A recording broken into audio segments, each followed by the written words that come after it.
Welcome to the Learning Pines YouTube. We hope this video helps. In this video, I will show you how to reset your Honda CRV maintenance light using an easy method.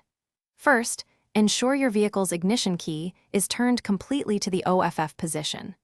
Next, locate the trip odometer reset button, which is typically found on your dashboard near the speedometer.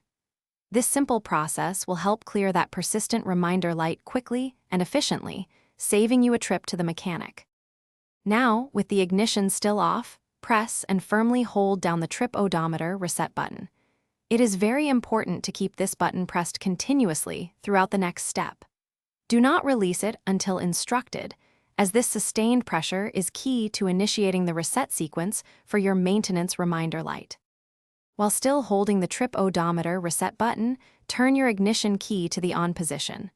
Do not start the engine, just turn the key to the second click. Continue to hold the button for approximately 10 seconds. You will observe the maintenance required light flashing, then it should turn off completely. Once the maintenance required light has disappeared from your dashboard, you can then release the trip odometer reset button.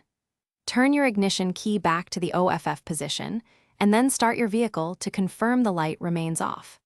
Congratulations, you have successfully reset your Honda CR-V's maintenance reminder light in just a few simple steps. Thanks for watching. Consider subscribing if we helped you.